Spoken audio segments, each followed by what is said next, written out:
Good morning student, जय श्री कृष्णा। कैसे हो आप सब?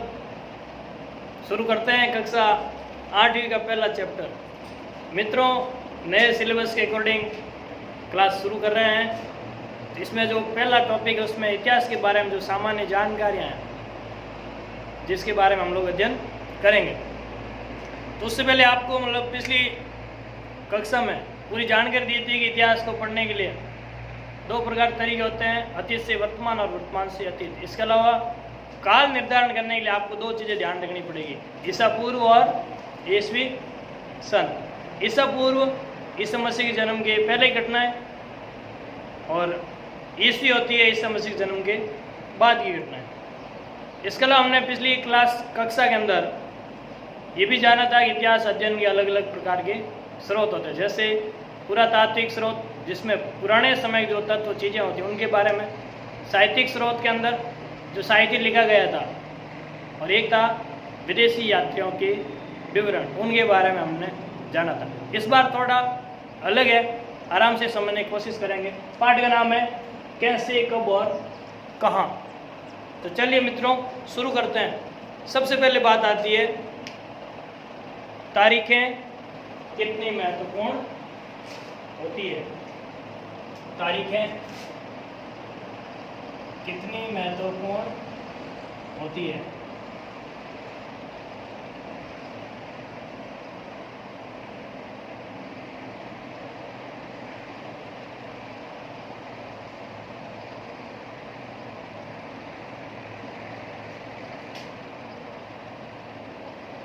मित्रों, जब भी कोई इतिहास की बात करता है सबसे पहले दिमाग में आता है तारीखें। सब कुछ याद हो जाएगा लेकिन तारीखें याद रखना संभव नहीं है, और इसी कारण लोग हैं जो इतिहास को एक उबाऊ सब्जेक्ट कहते हैं, बोरिंग विषय। क्यों कहते हैं? क्योंकि तारीखों का झंझट अधिक होता है। लेकिन तारीखें महत्वपूर्ण क्यों हैं और क्यों लोग इतिहास के ऊपर इस प्रकार की आलोचना करते हैं, उनके बारे में थोड़ा जानेंगे। मित्रों, जैसे मान लो कोई घटना 1940 में घटित हुई, ये तो होगी इसकी तारीख। लेकिन क्या कभी आपके जहन में ऐसे कोई प्रश्न आते हैं जिसमें निश्चित तारीख नहीं होती है? जैसे पहली बार धरती पर मानव कब आया होगा, कहाँ पर आया होगा, या फिर पहली बार बैलगाड़ी कब चली थी, पहली बार आग का आविष्कार कब हुआ था, पहली बार पहिए की जानकारी मानव को कब हुई थी, मानव ने पहली बार कपड़ा पहनने का ज्ञान कब प्राप्त किया था। क्या इन प्रश्नों के लिए कोई निश्चित तारीख है? तो आपका उत्तर होगा नहीं। तो फिर इतिहास में आरोप क्यों लगाया जाता है कि ये तारीखों का ताना बाना है? इसके बारे में हम लोग थोड़ा डिस्कस करेंगे। तारीखें कितनी महत्वपूर्ण होती है। मित्रों, अक्सर लोगों द्वारा यह आरोप लगाया जाता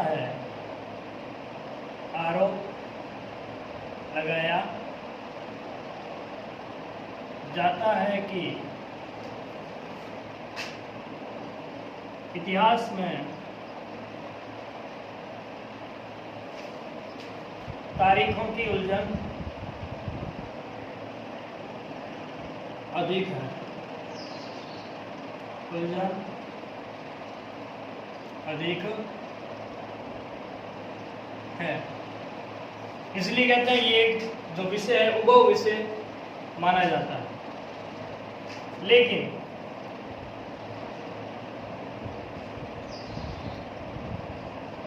कभी कभी चिंतन करते हैं तो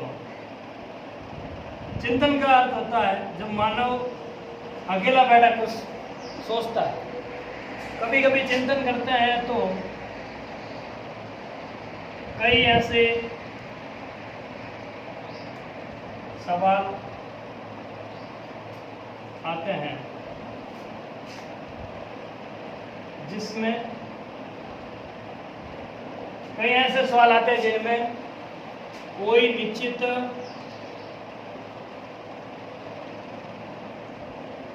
तारीख नहीं मिलती। ऐसे कई बार बार सवाल जहन में उठते हैं जिनके बारे में जब हम सोचते हैं तो पता चलता है कि इन प्रश्नों के जब उत्तर ढूंढेंगे तो आपको क्या नहीं मिलेगी, तारीख नहीं मिलेगी। जैसे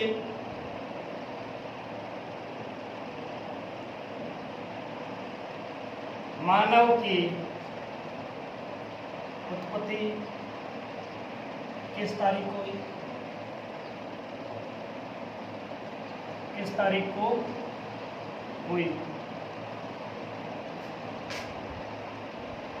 पहली बार आग कब जलाई?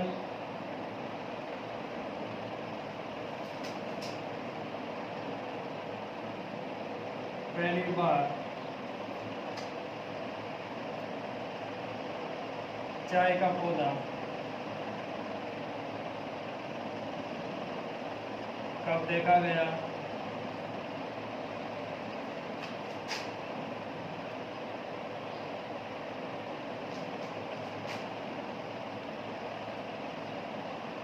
पहली बार रेलगाड़ी की कल्पना कब की गई?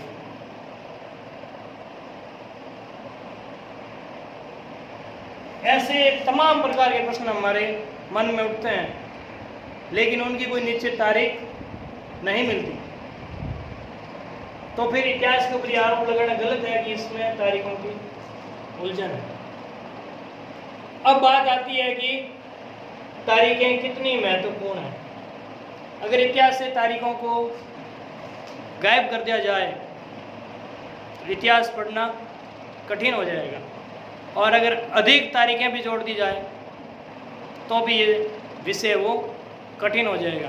तो जो महत्वपूर्ण घटना है उन्हीं को ही तारीखों में रखा जाता है। बाकी जो जिनकी निश्चित तारीख नहीं है उनमें सिर्फ इतिहासकारों ने अनुमान लगाया है।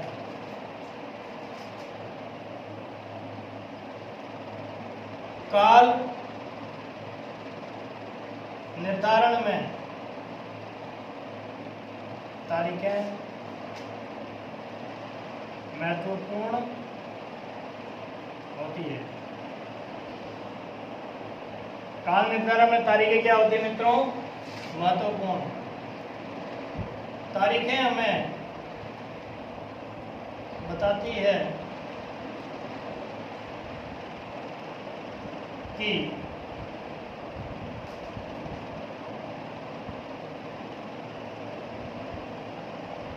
कौन सा राजा कब जन्मा, राज्याभिषेक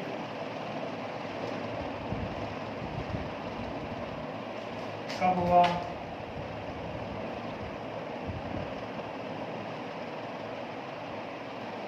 शादी कब की, कौन सा युद्ध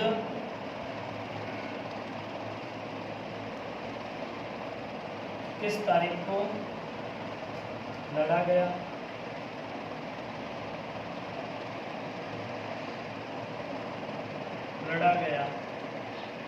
राजा की मृत्यु कब हुई, राजा की मृत्यु कब हुई। इस प्रकार के जो प्रश्न है इनका उत्तर जानने के लिए और संबंधित जो राजा था या कोई भी घटना थी उसके बारे में संपूर्ण जानकारी प्राप्त करने के लिए हमारी मदद कौन करेगी? तारीखें करती है। तो तारीखें महत्वपूर्ण भी है और अगर इनको बढ़ा चढ़ा के लिख दिया जाए उलझन भी पैदा करती है। तो दोनों ही प्रकार की नकारात्मक और सकारात्मक दोनों बातें साथ लेकर कौन सकती है? तारीख। लेकिन इतिहास की दृष्टि से महत्वपूर्ण भी कौन है? तारीख महत्वपूर्ण है। आगे बढ़ते हैं मित्रों।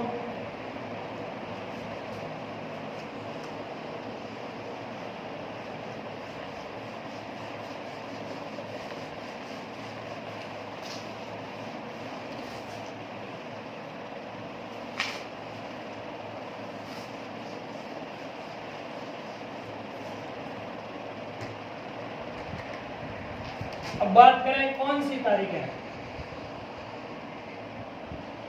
कौन सी तारीख है।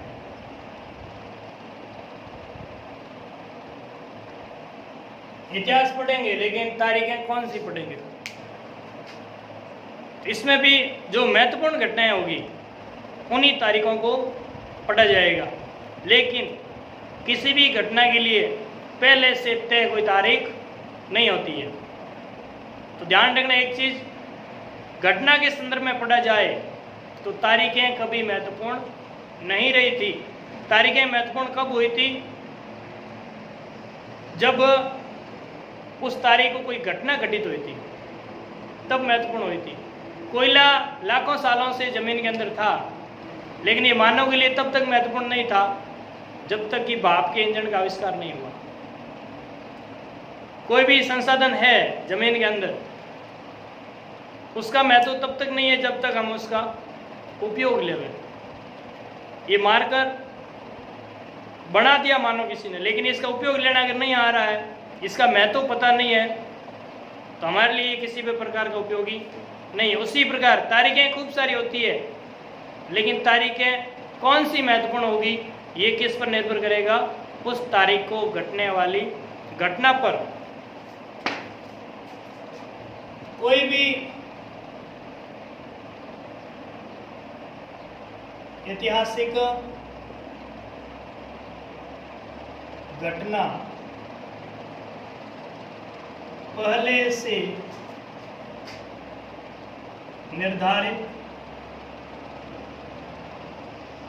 से निर्धारित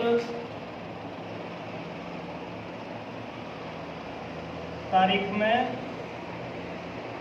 नहीं घटती। यानी कोई भी घटना होगी तो उसकी तारीख पहले से निश्चित नहीं होगी। घटना के घटित होने के बाद ही तारीखें महत्वपूर्ण होती है। उदाहरण के लिए 21 जून पहले भी आता था, लेकिन उसका कोई महत्व नहीं था। लेकिन जब 21 जून के दिन अंतर्राष्ट्रीय योग दिवस मनाने के लिए संयुक्त राष्ट्र संघ ने कह दिया था, तब से 21 जून का महत्व था वो बढ़ गया था। तो तारीख हमेशा कब महत्वपूर्ण होगी, उसके पीछे क्या होगी, घटना होगी। जैसे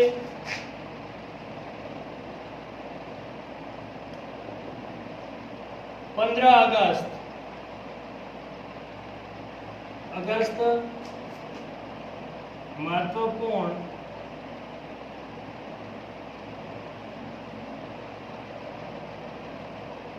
तब हुआ जब भारत को आजादी मिली। भारत को क्या मिली थी मित्रों, आजादी। अब 15 अगस्त पहले भी आता था, लेकिन हमारे जीवन में उसका कोई महत्व नहीं था। महत्व कब बढ़ा, जब इस दिन भारत को क्या मिली थी, आजादी।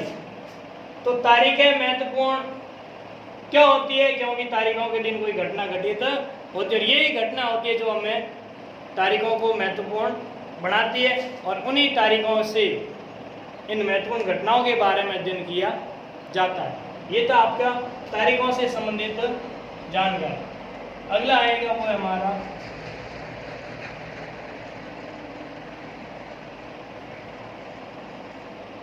इतिहास में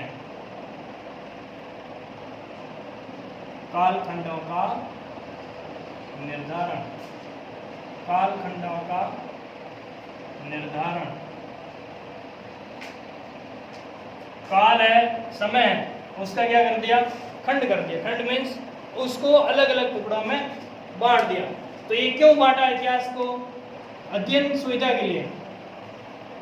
अध्ययन में सुविधा के लिए इतिहास के काल या समय को विद्वानों ने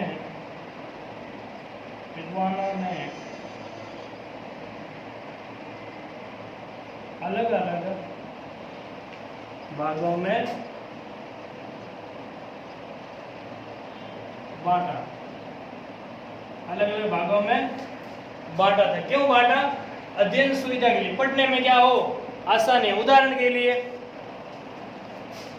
एक व्यक्ति के बारे में जानकारी प्राप्त करने के लिए उसके जीवन को क्या कर दिया, अलग अलग बांट दिया। जैसे शैशवावस्था है, बाल्यावस्था, फिर किशोरावस्था, प्रौढ़ावस्था, वृद्धावस्था। ये क्यों बांटी? ताकि व्यक्ति के संपूर्ण जीवन के बारे में अलग अलग भागों में जानकारी प्राप्त कर सके, समझने में पढ़ने में आसानी हो। उसी प्रकार जो किसी भी विषय के जो अध्याय होते हैं, पाठ होते हैं, उनको अलग अलग भागों में बांट जाते हैं। प्रत्येक पाठ के अंदर वही जानकारी होगी जो उस पाठ से संबंधित होगी। अब जैसे उदाहरण के लिए हम पढ़ रहे हैं आज़ादी के बारे में, और वहाँ पे आपको आज़ादी वाला टॉपिक पढ़ाते पढ़ाते बीच में मान लो किसी अन्य प्रकार की घटनाओं के बारे में जानकारी दे दी, तो दोनों ही टॉपिक आपके समझ में नहीं आएगा। उसी प्रकार इतिहास के अंदर भी अध्ययन को सुविधाजनक बनाने के लिए इतिहासकारों ने क्या किया था, जो समय था उसको अलग अलग भागों में निर्धारित कर दिया था। और ये कार्य भारतीय इतिहास के संदर्भ में अगर देखा जाए तो एक विद्वान का नाम आता है 1817 ईस्वी में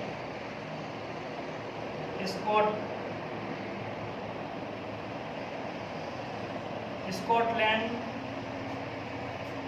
के अर्थशास्त्री व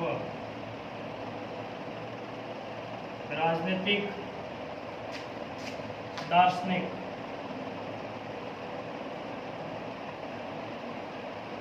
जेम्स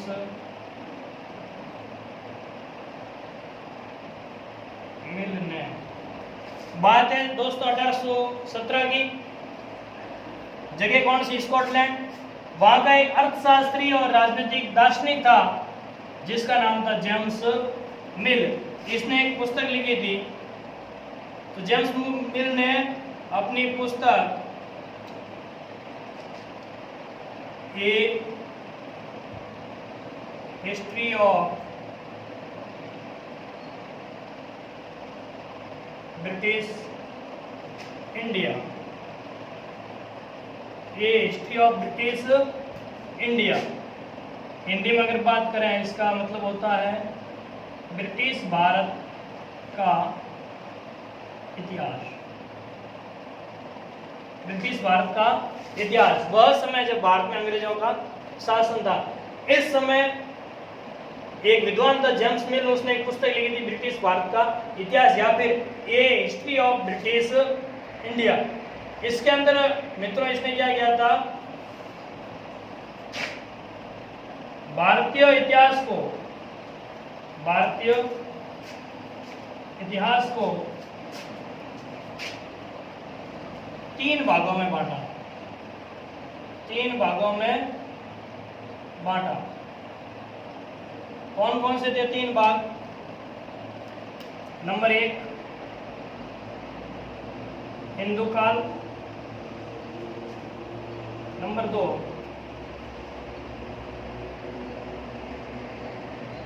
मुस्लिम काल, और नंबर 3 ब्रिटिश